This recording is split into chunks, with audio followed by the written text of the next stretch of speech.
Hi guys and welcome back. So today I'm going to be showing you how to make these mini white chocolate and cranberry panettone. So let's begin.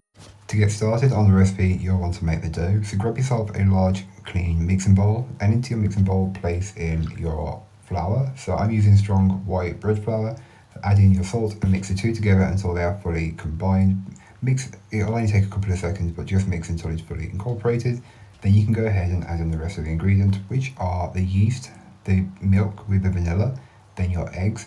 Then mix it on a low speed to start with, working up to a medium-high speed. You'll notice that the dough is very tough, and don't worry, this is completely normal and what you're looking for.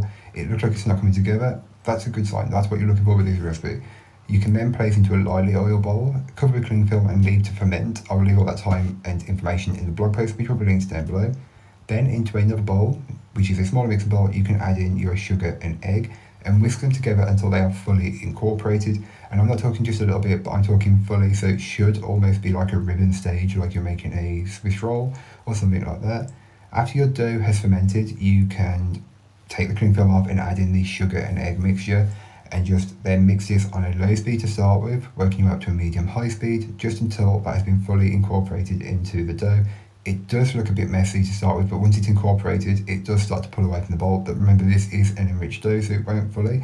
Then you can start adding your butter a chunk at a time, mixing until it's fully incorporated. Add in a little bit more, and you can add a bit more in like I have, and just mix it until it's fully incorporated. It may take a little bit longer, but that's completely fine and acceptable at this rate. Then flour your work surface with a generous amount of the strong white bread flour and place the dough onto it, and just give it a brief knead as it's going to be a very sticky dough and you need to work with it. So just incorporate a bit of flour to take away some of that stickiness. Then into your mixing bowl, lightly oil it. So I'm using the same bowl that I fermented it in, and that's completely fine.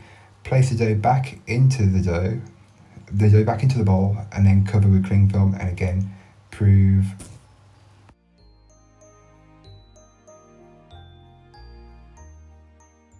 So after the proof, the dough should have risen enough, like you can see. Then you can go ahead and add in the chocolate chips and the cranberries and mix these in until they are fully incorporated and fairly distributed throughout the dough. So it may take a little bit of time, but just mix until they are. Being careful not to overmix the dough, as you don't want to do that. Flour your work surface again with some stronger white bread flour, place it onto it, and then just get your cases. So I should have done this earlier on, but I got these party cases. Then you can scale up your dough to around, I think I divided mine into about 100 gram or 110 grams.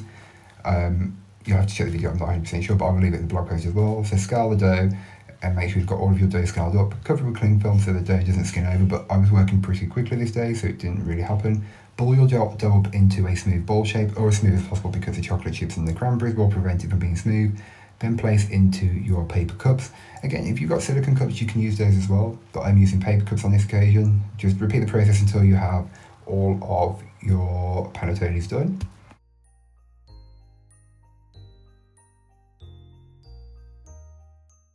So then here are what they look like up close before they're first proof in the individual cups.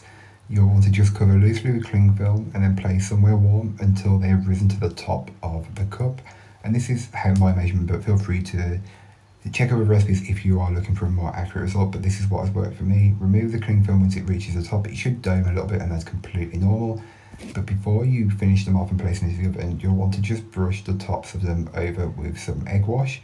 And just be gentle, as the dough is enriched, and it may, if you've overproved it, it would collapse, but mine didn't this day, so that's very good. Don't get me wrong, I have made them and they have done that. So repeat the process until the top of each panettone has been egg washed. Then place into the oven and bake off. I will leave all that information in the blog post, which will be linked down below. So here are what they look like at the end.